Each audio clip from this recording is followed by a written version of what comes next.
What's good, everybody? This is Preston, lifelong adventurer and travel YouTuber. And I'm Ryan, the travel photographer, here to capture moments worth saving. And this is Adventures with Pictures podcast, bringing all those travel tips, horror stories, and just all-around travel experiences. This is your podcast to soften those travel blues every Tuesday at 9 p.m. Eastern. Now let's get started and hear from our guest today. Hey, this your boy Preston, a.k.a. Mr. Travels. I got young Ryan in the building, and today we got a special guest. I got my best friend, Earl. Say what's up, Earl. What's going on, everybody? There you go. And yeah, I want to jump right into one of my other favorite cities. It's Cairo, Egypt. Went there about 2 years ago. It's been 2 years since we've been there. And young Ryan didn't go. This dude. He's supposed to go, but that's another show. Another day. Yeah, so I just want to talk about, briefly about, what we did in, Cairo and stuff like that. So the first thing I always like to start off with is what type of environment was it? So it was really, really hot out there. Obviously it's desert, so there was but it was a dry weather though. So that made it a little bit more tolerable versus being humid or whatever. So had a little bit of desert on the outskirts of the city. The city was just any other city, in my opinion. What do you think about the environment, Earl? For me, just kind of, unbearably hot. A little chaotic. You get to the airport and it's kind of like you don't know where to go, what to do. You're waiting on your luggage. You're like, is it coming anytime today? For a couple of hours. So, a little shell shocked at first. The way people were driving, wasn't used to it. Kind of like horns honking all day, people speeding, slamming on brakes, people just walking across the highway like it's nothing. I'm like, okay, so this what we doing. So, me and my wife, we were just holding hands, like praying, like, man, I just hope we get to our hotel. To set you up for failure. Nah, brother, you good. You in good hands like Allstate. So, and I want to say this, I'm real excited. I was real excited and happy that you guys actually came out. Like I said, that was your first time out the country, and I think that was a major leap for you. To go from say American standards to say a country that's not exactly, ran like America, like any other American city. And to experience that, it's like night and day. Because most people, their first countries are like something like in the Caribbean or, Europe or something like that. And I feel like Europe is like America part two, obviously.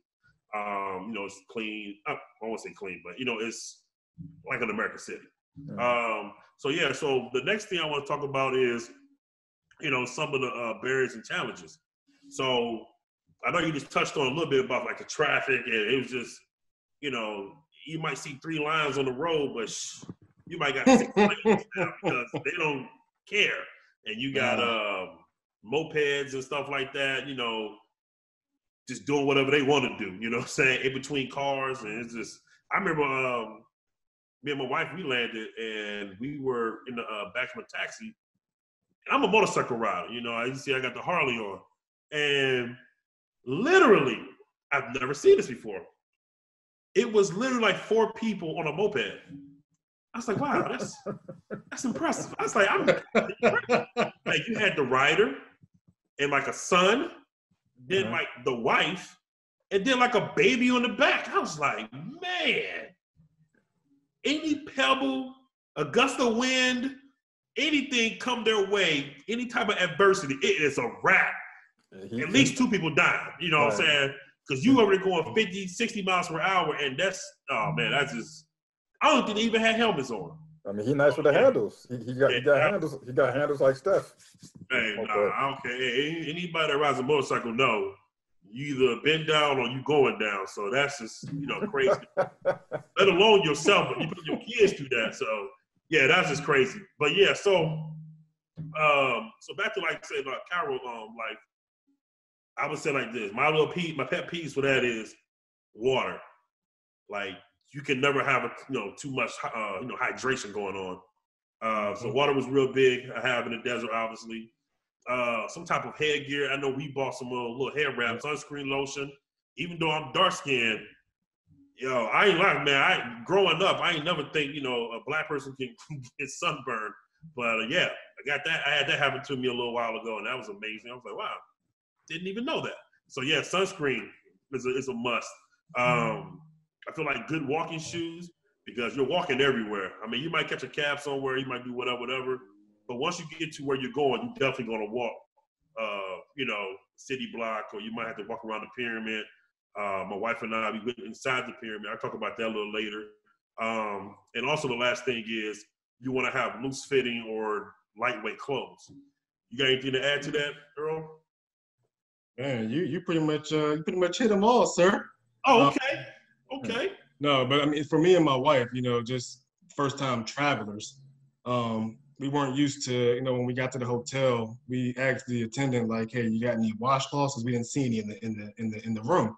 So that was a little barrier for us because we're like, man, how are we gonna wash with no washcloths? Like, well, what are we gonna do? Like, we about to like really use our hands? So we just had to get creative with like the hand towels and use those as washcloths.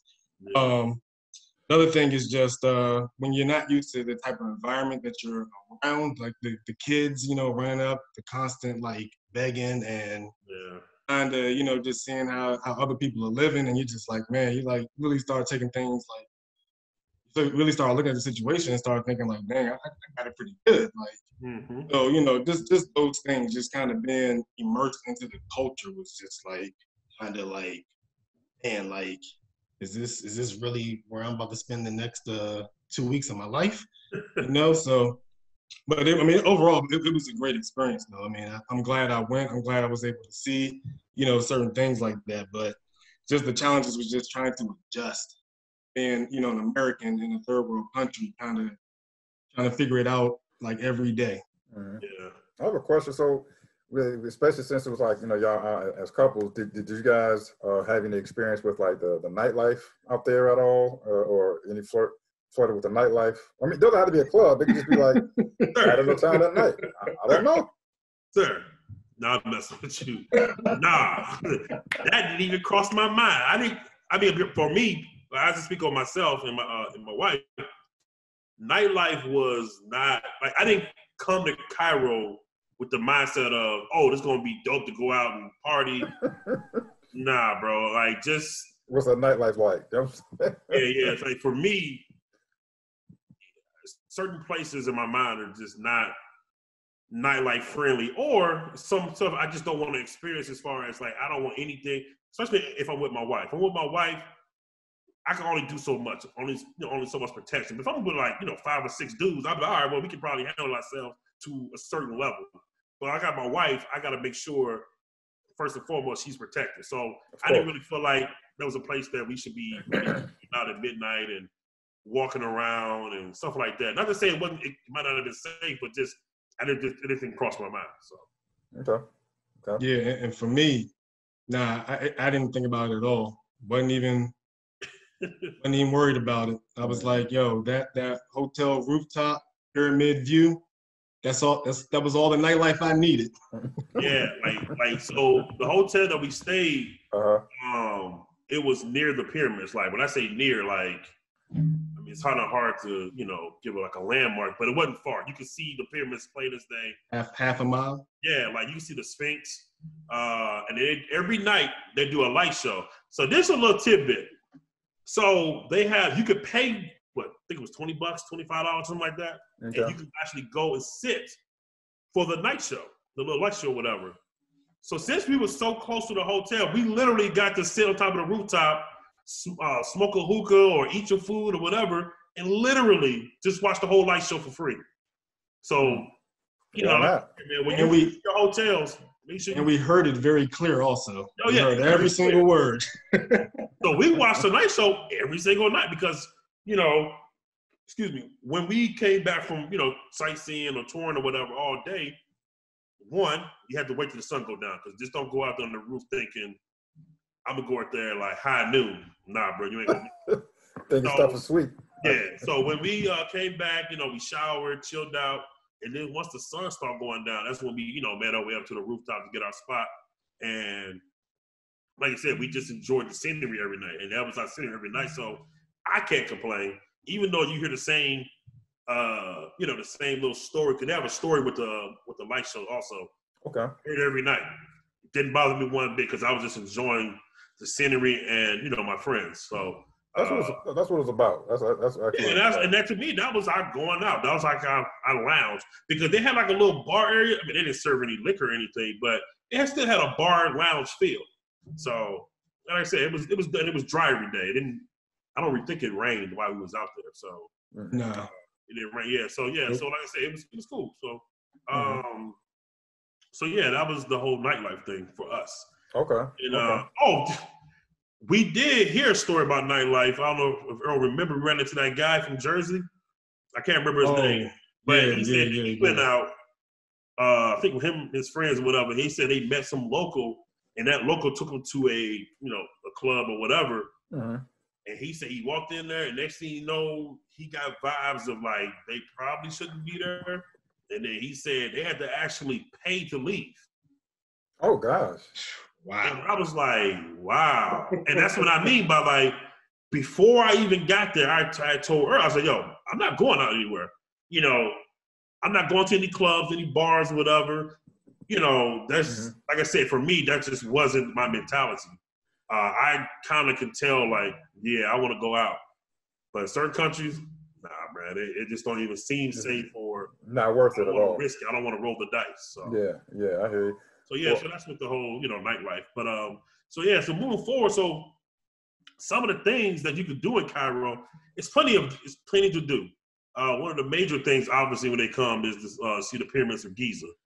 And that was just, for me, breathtaking. So just to see something like that, like an actual landmark that is part of the old civilization was just amazing, and, seeing the bricks and stuff like that. Because I assumed that the bricks were like American bricks, just a regular, brick or whatever. And these are not even bricks, they're stones. They're like boulders. They're like, they're about 6 feet tall, And it was just like, wow. Then you start thinking like, it's probably not possible that humans did this, but yeah, if you believe in that sort of thing. So yeah, that was, like I said, that was cool going up. And what do you think, Earl? Seeing the pyramids. Yeah, honestly, actually being able to see it, because you see the pictures on TV all the time on the little aerial shots. But to your point, just seeing those boulders and those stones, it was just like breathtaking, because how could humans actually build these pyramids? Yeah. What other attractions? I know you said plenty. What other attractions did y'all see out there? Or maybe I'm just cutting to the chase.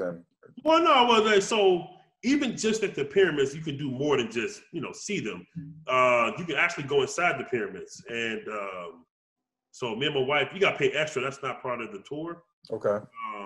But we paid a little extra, whatever, for that. And you walk in and you go through this little chamber or whatever. And then you have to climb this very, very narrow staircase. And then it opens up into a bigger chamber. And then even inside that, you got to climb up another set of steps. And then you get inside there. Then you have to pretty much get on your knees and crawl through another chamber. And then it opens up to a big chamber that I'm assuming that's where they had like the burial or whatever. So there's nothing in there. Like, it's literally just an open room. Mm. So you just pay, $20 to torture yourself in the heat. But yeah, like I said, it was, just for the experience. So, I can say I did it. And so we did it. We took pictures inside.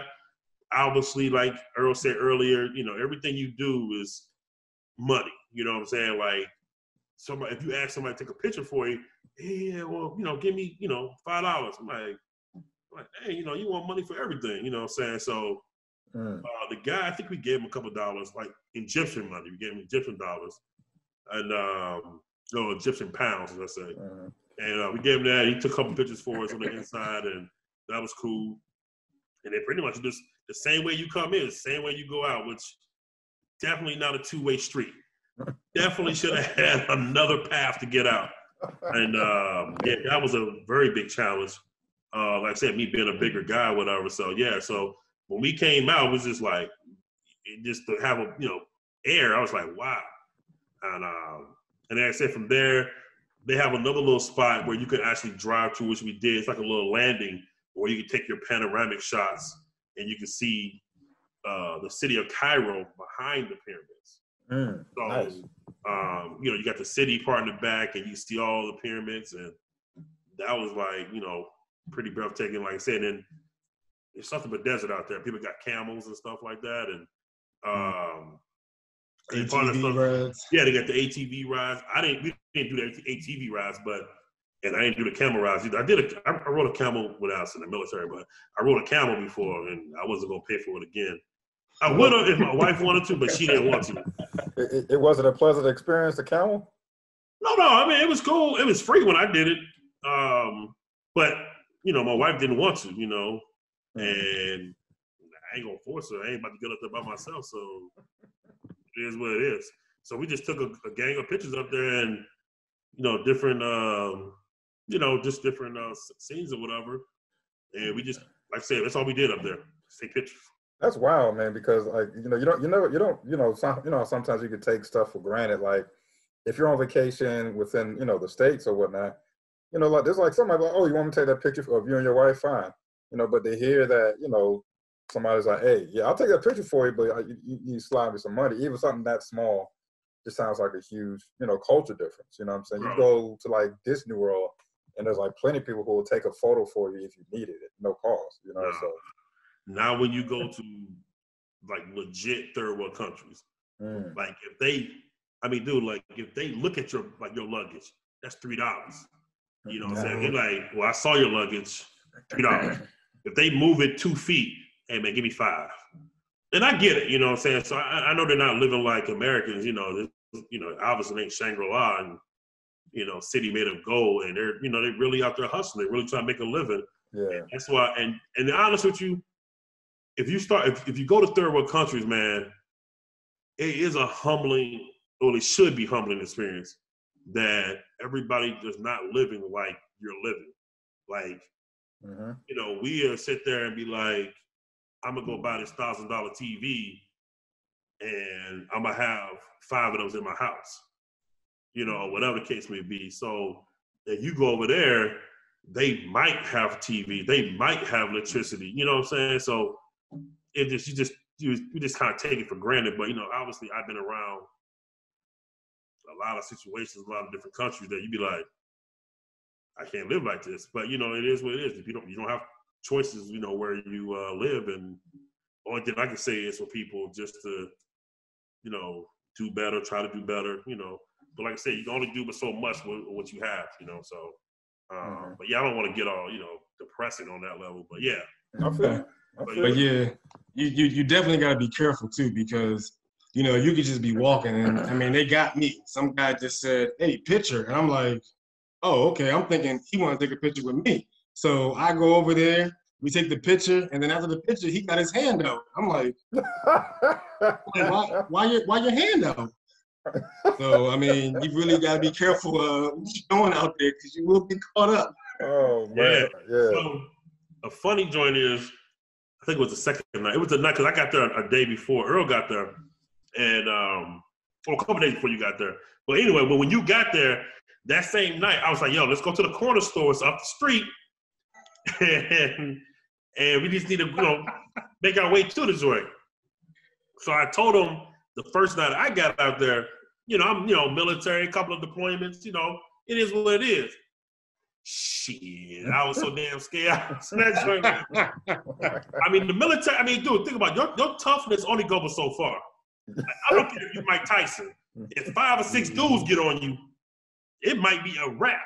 You know what I'm saying? So I'm walking. I told my wife, I was like, look, because anytime I get to a place like a hotel or whatever, I don't care what country I'm in, whether it's Europe, Africa, whatever, I get water. So I always want to have bottles of water in the room, and maybe like some chips or something. Right. So I was like, hey, I asked the guys, hey, is there like a place I can, get chips and, water, whatever? He's like, yeah, just go outside, hang a left, hang a right, go up the street. I'm like, that's a lot. This dude's about to get me robbed. So I walked outside, and people just looking at me like, somebody alone. And then so I'm walking fast too. I'm like, I'm sitting there. Like, yeah, I thought I was switching a little bit. I was like, damn, why am I walking so fast? So I get to the corner store. Dudes are like, You from America? Nope. Canada, dog. And, sometimes people don't like Americans. I was like, nah, Canada, eh? That's exactly where I'm from. So, and then they do just talking. He told me, he's like, I help you with your bags. Hell no. I don't know. Do I look like I need help with my bags? So yeah, that was crazy. But then, like I said, when Earl got there, I said, yeah, man, I got another dude with me, so we should be stripping. We walk in, people staring at us, and size y'all up. Kids trying to play us. One kid come up, it's a bunch of kids hiding around the corner. One come up and trying to get something from us, so the rest of them trying to come. Man, it was crazy, man. Yeah, so I got this one funny story though. Yeah. One day, me and my wife took an Uber, and we were coming back from the mall out in the outskirts of the city. So we were riding back, and as soon as we got over there by the pyramids, the Uber driver was stopped by some random dude, and the random dude was like, "Hey," he told the driver, "Let them get out your car." And we're speaking in Arab at this point, so I don't know what's going on. The car stopped. The dude's talking. It's like a gang of people on both sides of us, and then it's like this motorcycle gang, like club, whatever they were, like dirt bikes, mopeds, riding up, popping wheelies, playing this loud music. I'm sitting there thinking like, oh, I'm about to die. So, so the guy was like, he was like, yeah. So then he came to the back window and he was like, you want to ride on a horse and carriage? I'm like, nah, we're going to our hotel. Like, we're going to our hotel. I told the driver, I was like, drive. I was like, man, I wish I knew like some type of Arab, because the driver didn't speak no English. I'm like this. It's like, no, just go.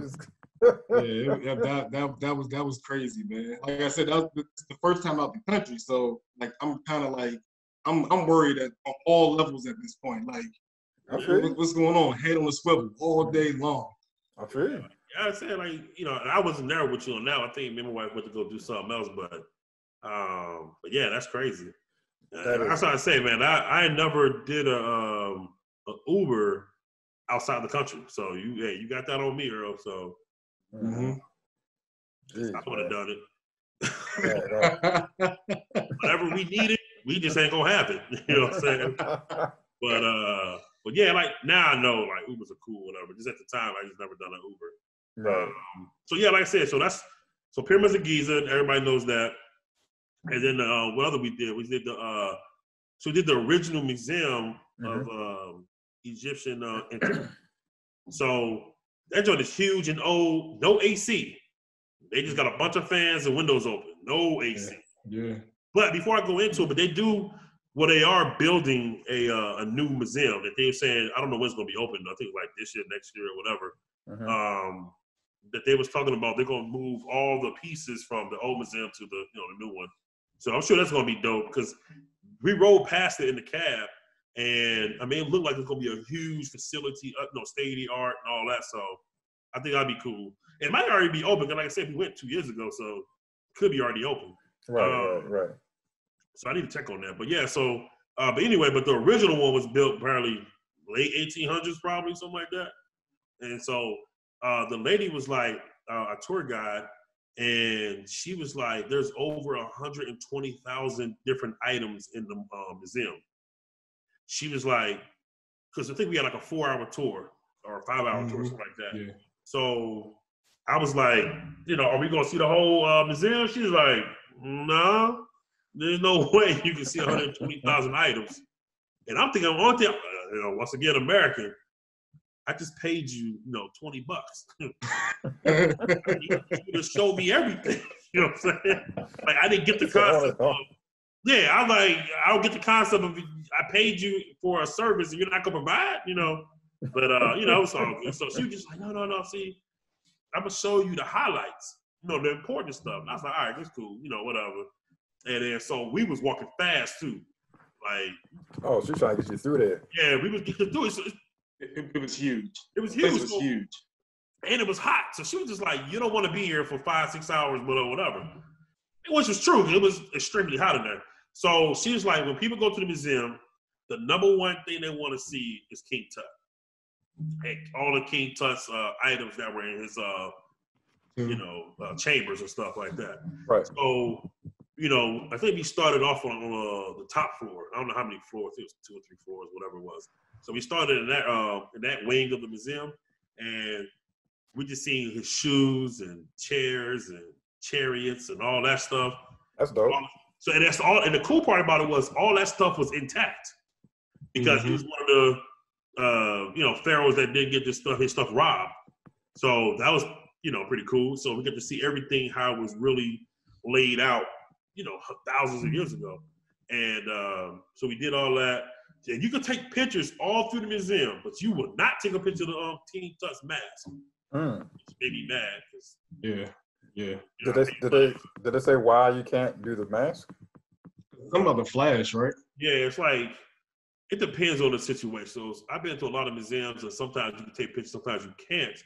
But the one or two reasons why I've been told why you can't take certain pictures of certain items in any museum is either the flash is going to damage something or whatever, AKA they're really lying because it ain't going to damage it, but they don't want certain pictures of certain items that's loose on the internet. And that's why if you want a picture of something, you got to get a licensed image. You know what I'm saying? So you have that, because the family might own it. So if the family owns it, they'll be like, no, we don't want nobody to take pictures of this. Yeah. You know what I'm saying? Right. And then, so that's pretty much it. But that's why they always say, oh, it's going to damage the photo, the whatever. I'm like, it's gold. It ain't going to damage Exactly. pictures of my gold watch. It ain't going to be like, oh, shit, that was green. You know what I'm saying? That's another problem. If it turns green on you. The Joe Melson. So yeah, like I said, man, we went to the old museum and we saw the King Tut's mask. And that was tight, man, just to see the mask and the top. It was dope. And I was looking for his, his body. And they was like, no, that's somewhere else. I'm like, I came here for that body, man. You know what I'm saying? And then, so this dude, I'm telling you, man, it's all a racket, man. So we walking through, and then the lady was like, y'all want to see some real mummies? Like the important mummies? I'm like, yeah. She's like Ramses II and all these other pharaohs. And we like, yeah. She's like, more money. That's awesome. More money. And I was sitting there like, it's not worth it. In your face. I was like, y'all didn't say this in the beginning, but I was like, all right, whatever. Yeah, these were American dollars. These weren't Egyptian pounds. Yeah. I was sitting there like, so we paid because I was like, well, I'm not coming this far to not turn see back down. Yeah. Oh yeah. So we saw it, and we saw probably about 10 to 15 mummies or something like that. Yeah. Like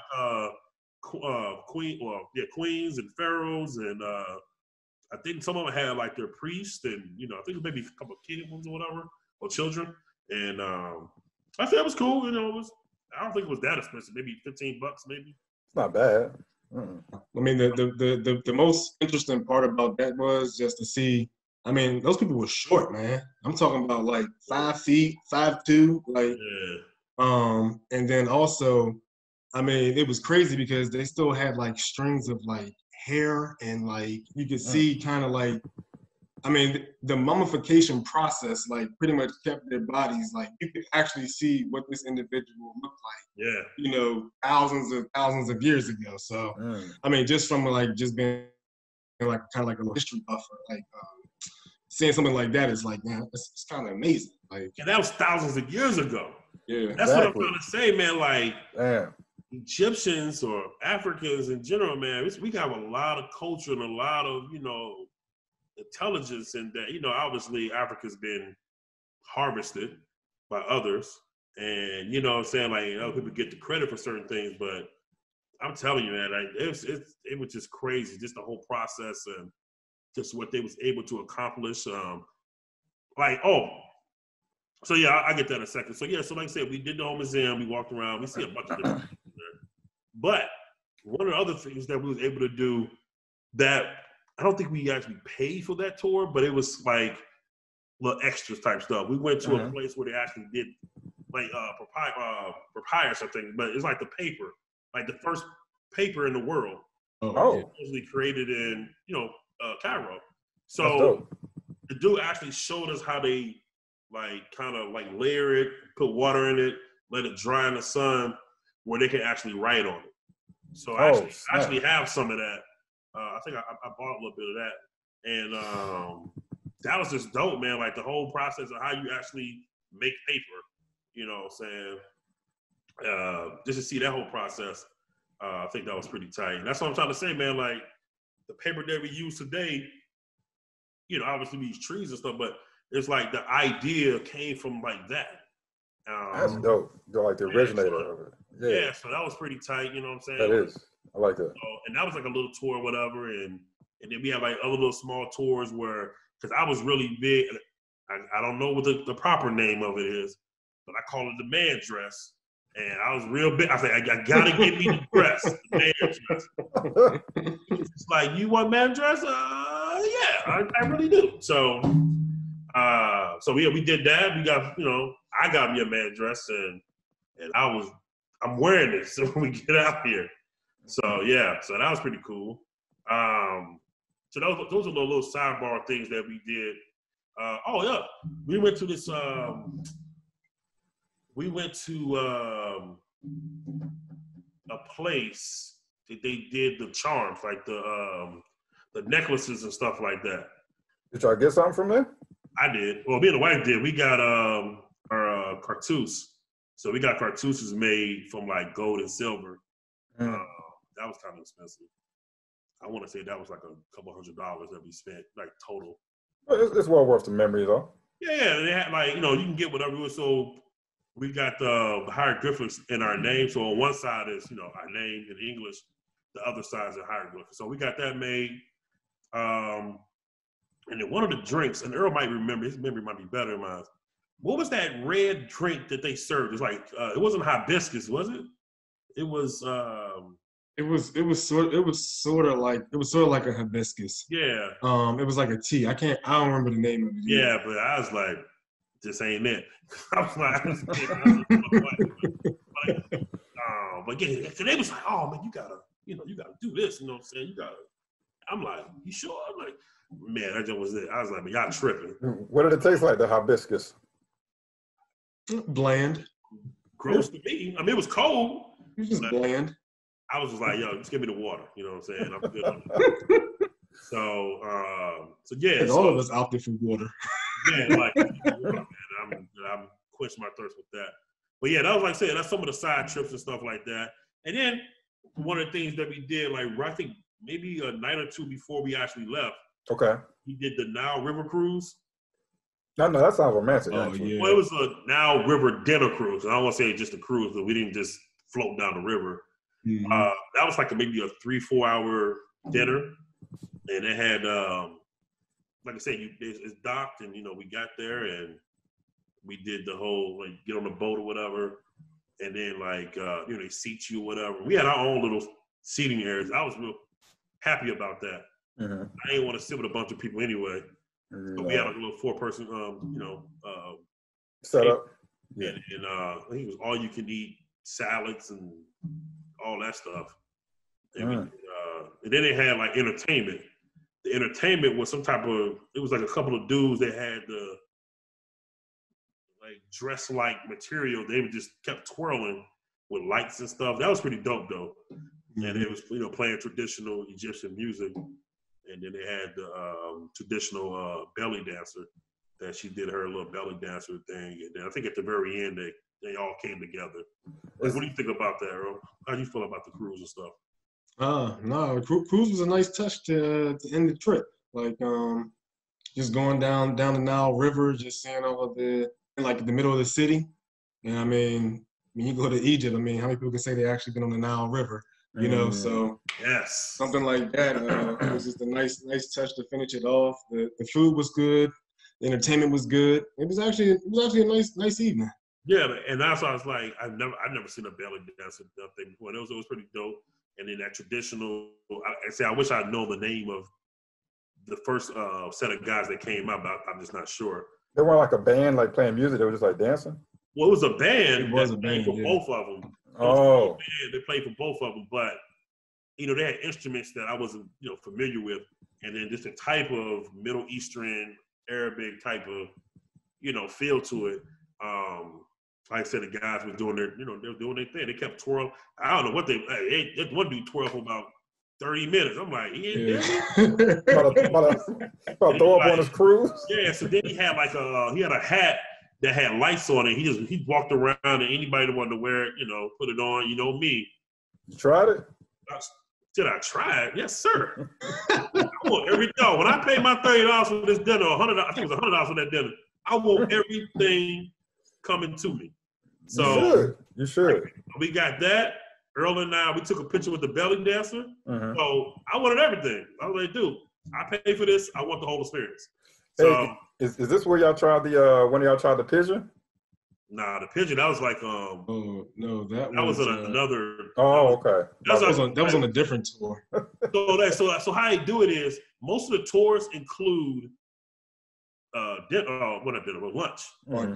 And then so we always go out, we do whatever, and then we either ate in the middle of the tour or we ate at the very end. Okay. And I think that one we did that That was lunch. That was lunch, I guess. So we did the whole lunch thing. Yeah. We did that at lunch, and I think we had the sugarcane juice or something. It was like something. That was in Alexandria. No. It was something else. It was like it was some type of drink that they have there. It was like it had lemon. It had mints in it. Yeah, I know you're talking about. Yeah. I don't know but it was good though. Yeah. I don't know. I don't remember the name of it, but it was. And that's the one thing I want to get better at, like actually learning what I'm eating or drinking, because at the time before this whole me starting a business or me starting we starting a podcast, I just did stuff and was like, oh, what is this? Oh, it's this, this, and this. All right, and I don't even remember it. But now I really do want to get better at actually writing stuff down or getting somebody to really tell me what this is. Mm. Obviously you put it in your body, so you definitely want to know what it is. But yeah, like the whole pigeon thing, people, think it's crazy, but like over there, they treat pigeons better than they treat chickens.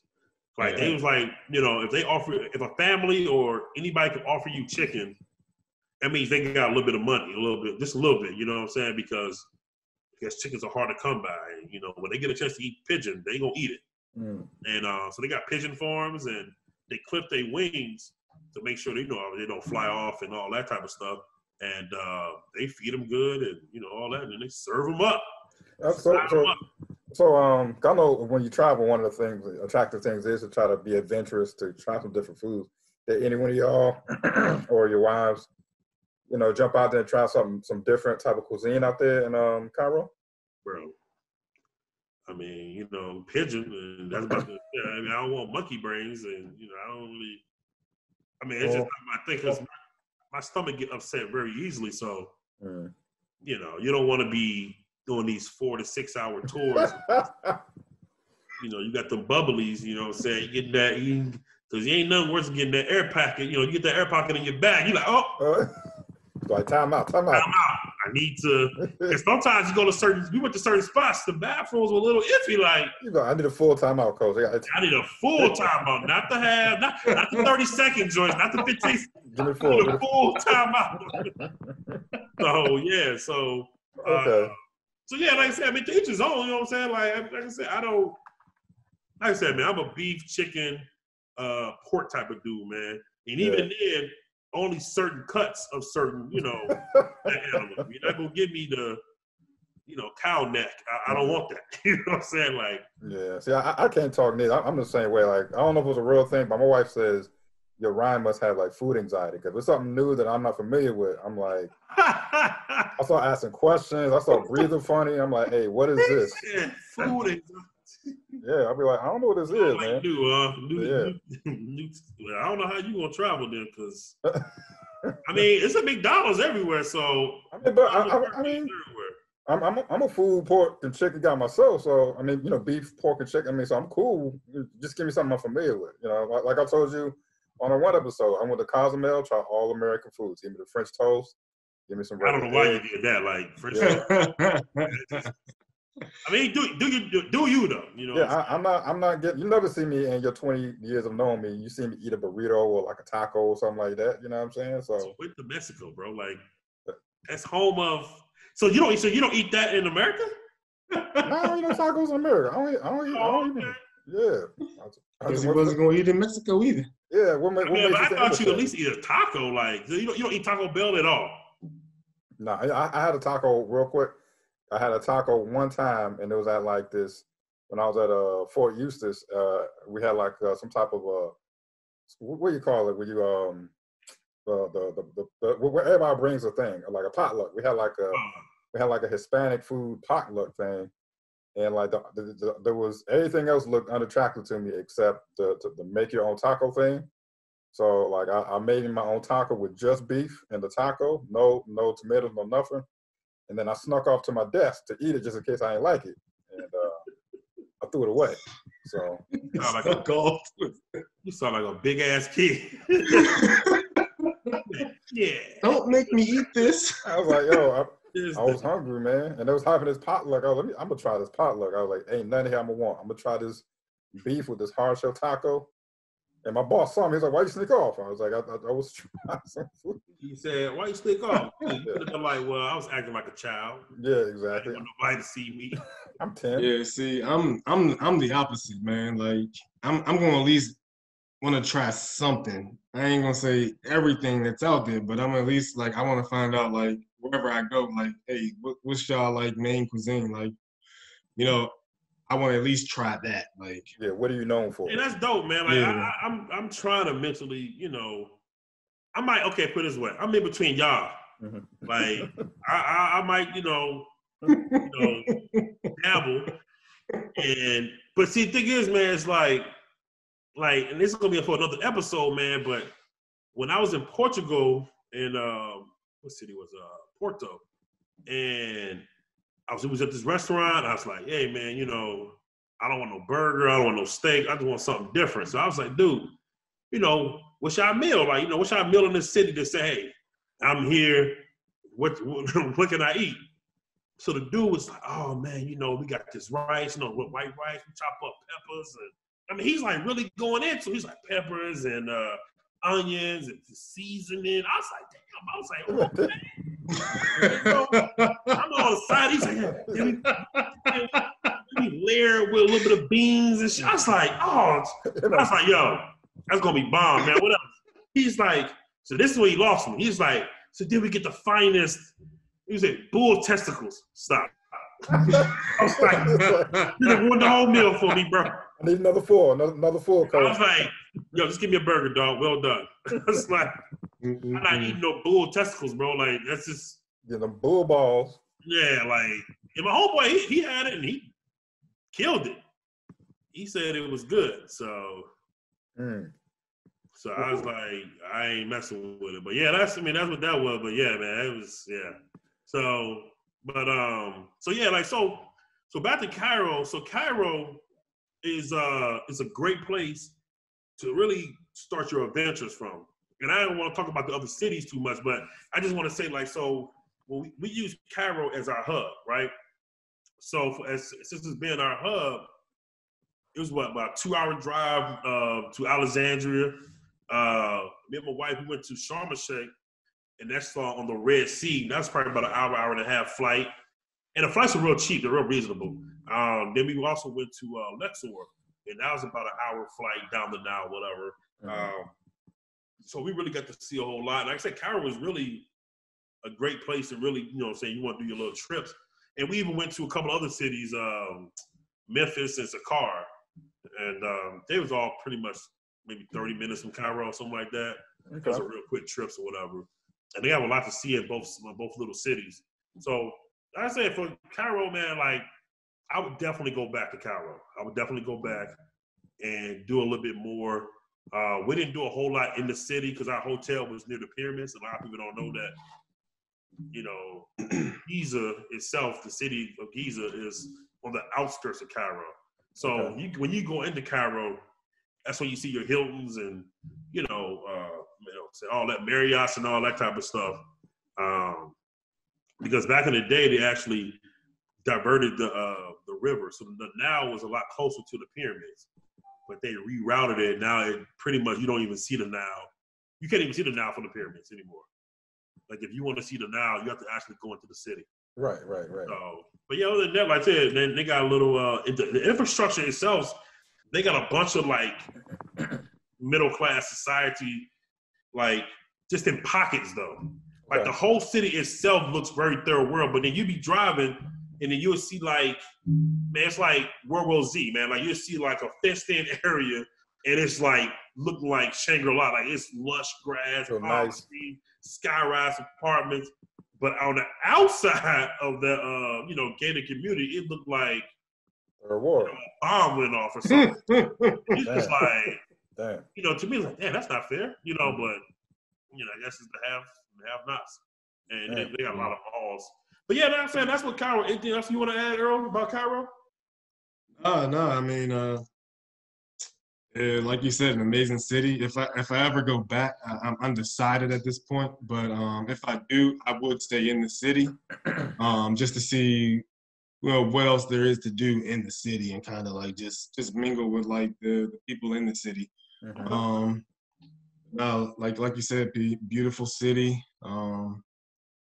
and yeah, I don't know if I'll ever go back though, but beautiful city. Well, it sounds like it's highly. You both would highly recommend that for other people to. Oh yeah, without a doubt. I mean, Fun place. Yeah, that's a no-brainer, bro. Like everybody should go to Cairo. It's super nice, man. So so like I said, moving forward, the topic that I like to talk about a lot is what type of traveler you are. And I know we could talk forever on that. So all right. So let's start this off. Mm-hmm. Ryan, we're gonna start with Ryan, the person that don't eat, real food. Oh yeah, please. So this, you don't eat food, so that means you must be staying in $1 million hotels because you know what I'm saying. You take your food budget and just moving on to the accommodation budget. No, not quite.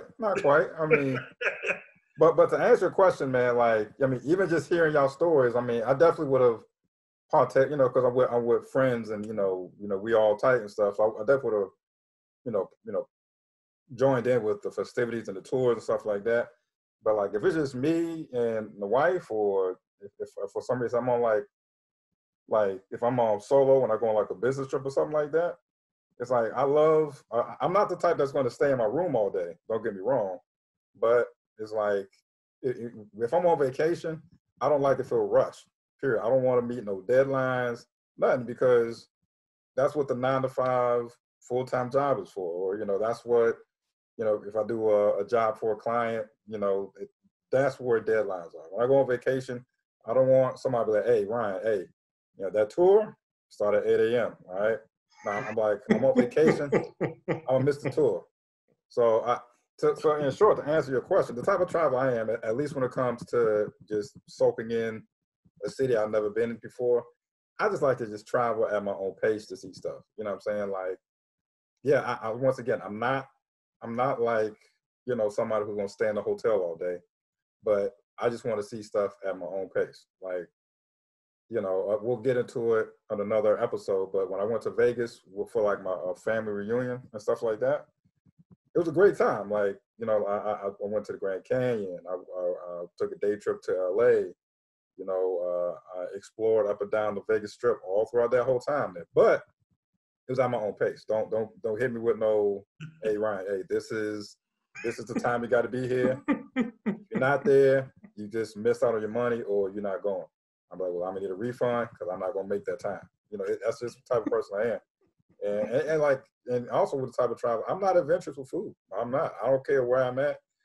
Just I'm selfish enough to be like, I just got to find something that I'm gonna like. I'm not like Earl. I'm not going to be like, oh, I'm in Kansas City. I know they're known for ribs. Let me try. I'm not trying ribs. Give me some chicken. Your example was ribs. Yeah. Not steak, not frog. Is it? Kansas City ribs. Yeah. The best ribs in the world. Everybody said, that ain't me. Nah, but my wife is a complete opposite. My wife, she's like Earl. Whatever city we at, she's like, what y'all known for? Because that's what I want to try. We went to New Orleans, which we'll get to another episode. She was like, where the poor boys at, and who got the best oysters? Me, I'm like, where the shrimp at that's fried, and you know, Popeyes. I want to try. I want to try I want Popeyes. because I mean, yeah, New Orleans Popeyes. I want to try the Louisiana New Orleans Popeyes, and it does taste Louisiana Popeyes. I heard it tastes better down there. Yeah, Louisiana. Yeah. New Orleans. That's Popeyes, what I heard. Yo, New Orleans Popeyes is an upgrade. It is. It's bomb. Okay, all right. That's the type of travel I am. That's Okay, me. what about you, Earl? Me? So just got this bug like a couple years ago, thanks to you, sir. So for me, like when it comes to a budget, now I know I'm gonna spend the most money on the flight, so I'm not really worried about the flight because the flight's gonna be what it's gonna be. But when it comes to accommodations, I'm looking at like I don't need to be in a 5-star. I definitely don't need to be like in a 1 or 2-star. I'm looking for like that 3-star. You know, something that's gonna be comfortable that I can lay my head in and not have to worry about something crawling. When it comes to like excursions and stuff like that, I'm like, I like excursions to an extreme. Like my wife, she wants to do all the crazy stuff, like zip lining and tubing and Kate. Nah, I ain't doing none of that. I'd rather go see, like, if I'm somewhere, I'd rather go see the history of where I'm at, opposed to doing some wild ATV rides. Nah, I ain't doing all that. You know what I'm saying? Like, and then when it comes to my wife, she wants to sleep in every day, and I'm like, man, when I get to a new place, man, I'm up at like 6 a.m. Like, I'm ready to go. Like, go experience this thing. Like, my wife's so I'm just sitting there on the bed, just looking at my wife. I'm already showered, ready to go, just looking at her, just in the bed. I'm like, you gonna move anytime today? Nah, that's what vacation is for. You gotta sleep. That's what it's for. I'm sleeping in, and then I'm doing me when I wake up. Yeah. Negative, Brian. Negative. Stand down. That's not what it's for. Stay your ass at home if you want to waste your money. Yeah. So with that, like when it comes to food, like I go on the internet, I search the top local like restaurants wherever I'm at, and I'm going to those places and I'm trying most of the stuff on the menu. You know what I'm saying? And if I really like it, I'm coming back to that place. And that's one thing that I kind of regret when I go to places like, you know, it's hard to find good food. So when you find it, you know, you kind of like, I'm just going to stick with this because I know what I'm going to get here. You know what I'm saying? But then it's like, you want to try other things, but you're just like, yeah, but this place was really good. So I tend to go back to the same place over and over and over again, just try different things on the menu. And I stay away from a lot of street vendors. I'm like a food safety, like, type person. Like when I see stuff sitting out there, no ice, they not wearing no gloves. I mean, no hats. I mean, nothing. I'd be like, in America. In America, that's all it is. I'm not eating that. I'm sedity. I'm like, you got heat on it. You got heat on it. It's gonna be good. Yeah, but and then the last thing I got is just wherever I go, I kind of want to be where the locals are. I kind of want to like just immerse myself like into that culture. That's cool. Just to see, you know, how it's like to live with them. Like when I went to Belize, and I know hopefully we'll do an episode on that where I can get in on that. But like we were on the island and they rode around in golf carts. Like that was like, I mean, only a few people had actual cars. The golf cart was like the car. Like they had rules, they had laws with the golf carts. The golf carts had license plates on them. I mean, it was like, it was pretty cool though, because you're just riding around the golf cart all day long. So yeah, that's just you know, some little tidbits on the type of traveler that I am. Okay. Well, I mean, for me, I think I'm leaning more towards like Earl. I mean, just because, like I said, man, and this actually is a good point of this current, you know, state right now, the COVID-19. It's like you just never know if you're going to get back to somewhere or if you can even go somewhere, you know. So it's just one of those things is when I travel, man, I try to do as much as I can in a lot of time. Okay. So how I do it is I do the budget thing. So whether, you know, if I can drive, fly, whatever the case may be, that's what the mode of transportation I will use. And then on top of that, as far as accommodations go, I do like to I try to stay between 3 and 4 because 5 starts getting, you know, $300-$400 a night. I don't care if I'm sharing a room. Like, man, bro, I don't need to spend $200. You spend $200. So I like to get, I say 3 to 4 star. And then, so that's the accommodations on that. And now picking the accommodations, I try to pick it to where it's going to be closer to most of the events. So when we leave the hotel, we can walk to them, or it's easily to get to, like, okay, we can catch a cab, Uber, whatever. So that's what I try to do on that. And then, like I say, when it comes to the excursions, I want to do it all. Like, anything I can do, I'm trying to do it. Like, and like I said, and it does get expensive, but I'm a type of traveler where, for 2021, for example, I'm already mentally writing stuff down in my head, like, I want to see this, and this. So I'm already getting the prices together now and saving for that. So I always save a year out. So my trips are already planned out, already paid for, essentially, by the time that event happens. So when the event happens, I'm not sitting there like, penny pinching, like, ooh, I want to do that, but I didn't save $100 for that. Like, I research how much stuff costs as far as, like, the excursion. If it's $30, hey, I put $30 away. Hey, if it's my wife and if it's me and my wife, I put 60 away. Obviously just double it. And same thing with the flights or whatever. So, like, my wife, she's like not the planner when it comes to this, but she knows I'm gonna plan a good vacation. So she just trusts that I'm gonna do the right thing. I'm gonna make sure that we do what we want to do. Now, if it's something I feel like my wife is not gonna be into, like the camels, and then I ask, hey, you want to do camel ride? No? All right, too. Just scratch that off the list. And then, so that's how we normally do it, like that. And then, like, so my wife, she allows me to do different types of trips. So I could do a solo trip, I could do a friend's trip, and I could do a family trip, and I could do just a wife and and our trip. So obviously those are 4 different things with 4 different budgets. So obviously when it's the whole family, I'm a family of 7. Hey, we really gonna budget to the T. Like, hey, what you eating? You know what I'm saying? How many French fries do you want? You start nitpicking on everything. Like, I'm gonna say, how many French fries? You know what I'm saying? So yeah, so we make sure that we that we do that, whatever. So and also, what I'm saying, and that's just way I've been doing. Like I said, we've been avid travelers since 2013. So we heavy in the game, and we've been doing it for a while. That's dope. We take domestic trips all the time. So we definitely do that. But so the point I want to bring up is on a caveat with what Ryan said. I'm gonna go the opposite way. Hey, get your ass up. You don't have to get up. Kids, old people, women and children. Hey, get up. Everybody up. Because I'm saying, like I said, like, you don't. In this example right here, right? The Cathedral of Notre Dame, it burned down, right? That's never going to be the same, obviously. You can replace stuff, you can whatever, but obviously it's not the original material. It's going to be different, you know what I'm saying? So we went to Paris. We went to the Cathedral of Notre Dame, you know what I'm saying?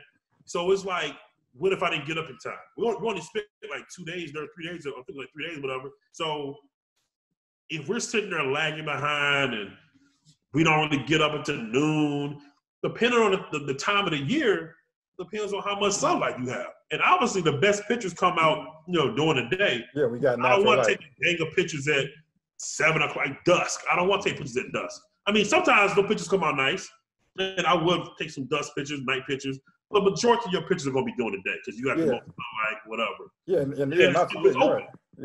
Yeah.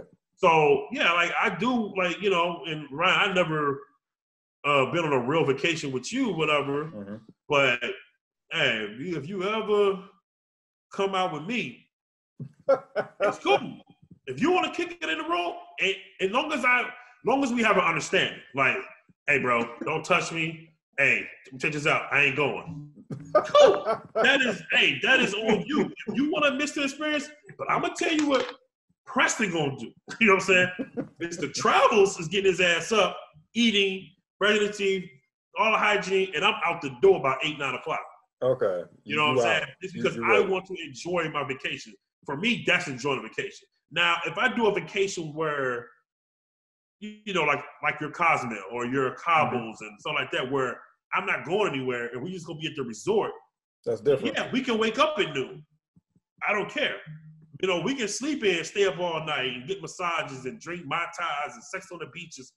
Those are for those vacations. When I go to a city that's supposed to be like filled with wonder and just everything, I want to get up and see this stuff. Yeah, I still want to see it too. Just maybe not no 8 o'clock. That's all I'm saying.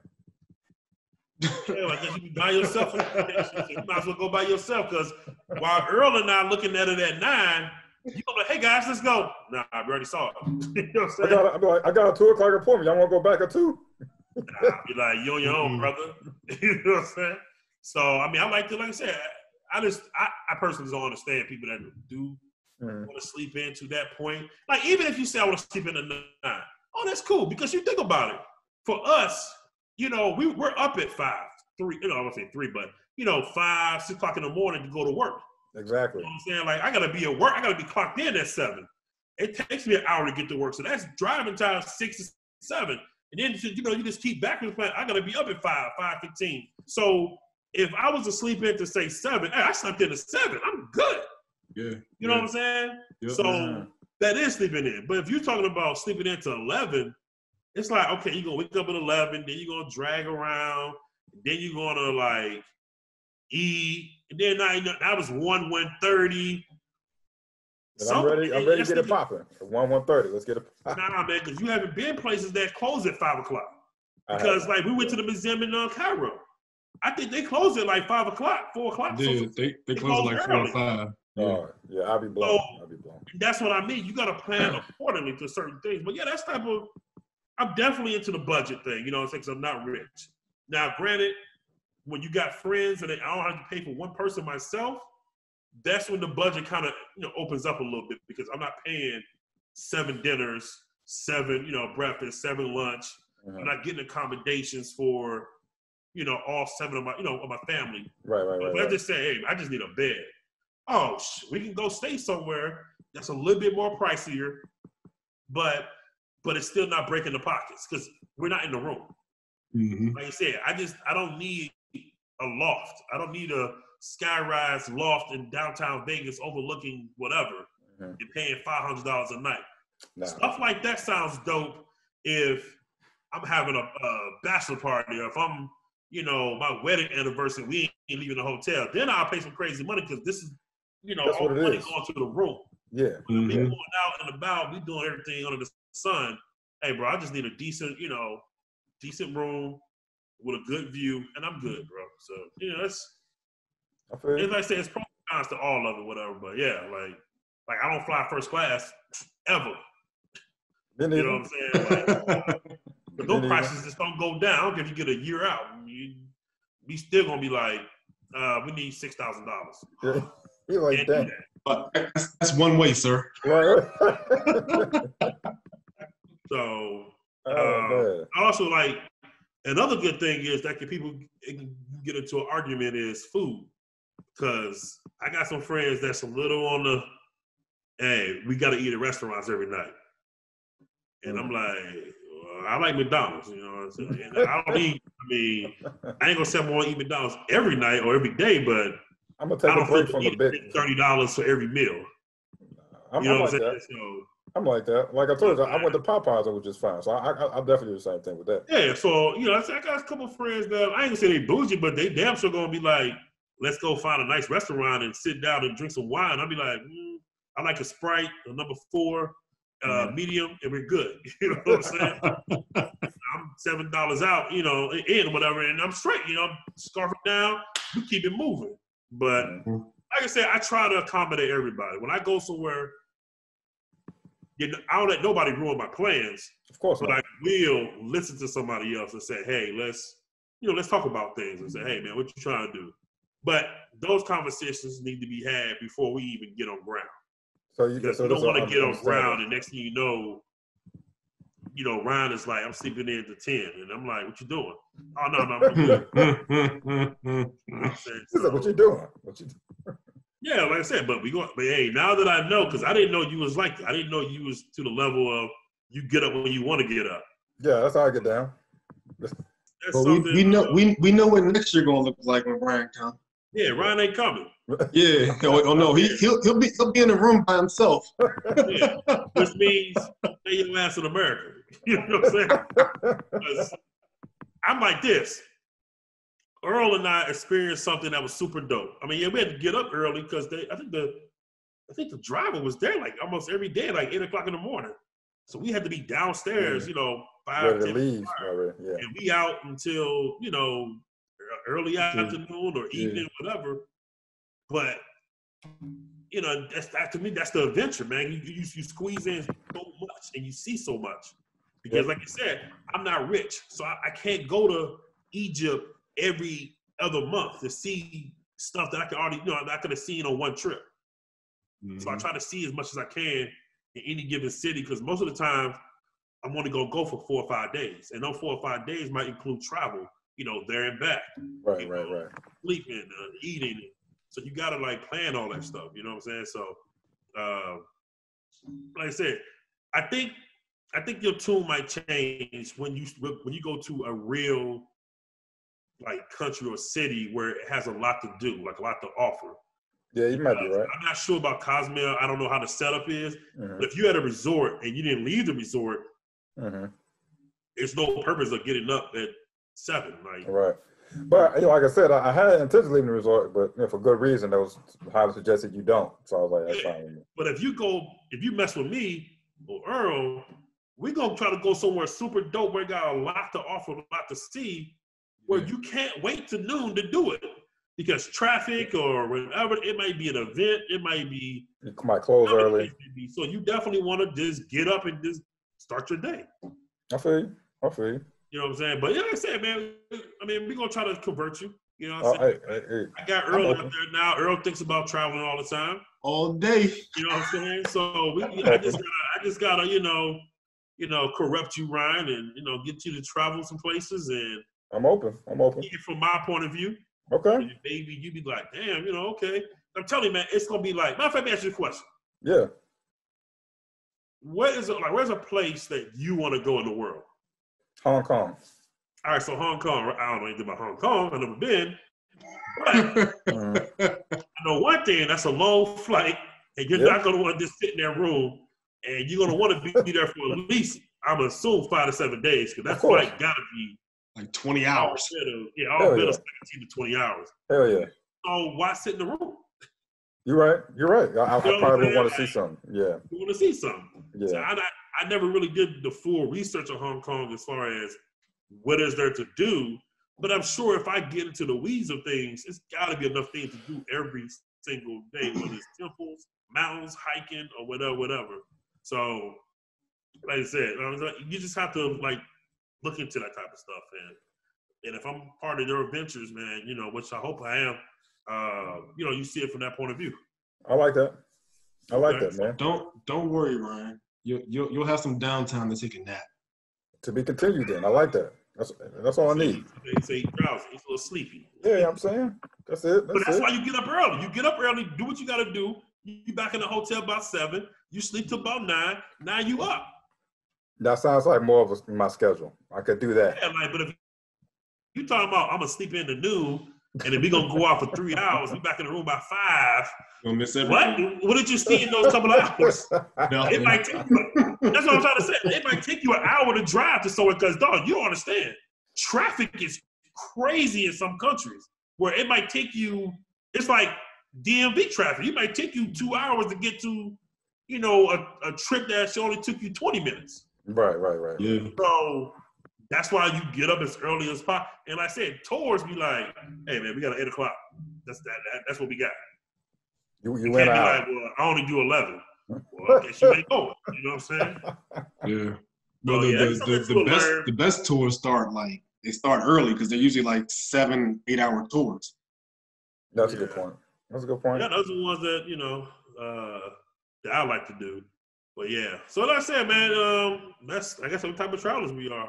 Mm-hmm. Pretty much we all budgeters. You know what I'm saying? We're all budget traveler guys. Absolutely, definitely a budget guy. Budget guy. Yep. Yeah, it was good talking, man. I'm glad everybody came together on this. You know what I'm saying? Got to share this moment with my best friend, Earl. Yeah, great seeing you again, Earl. Hey, thanks for having me, fellas. No problem. I hope to be back on this podcast real soon. Hey. Oh, yeah, no doubt. You know what I'm saying? We're going to make sure we write your script and get you on there. We'll make sure I won't kill you off until season 2, though. And we got to, write somebody else in or something. You know what I'm saying? But yeah, man, I'm glad you came through and supported us. You are our first guest. And, you know what I'm saying, you've really been inspirational to us and, and motivating us and giving us good feedback on what we're trying to accomplish.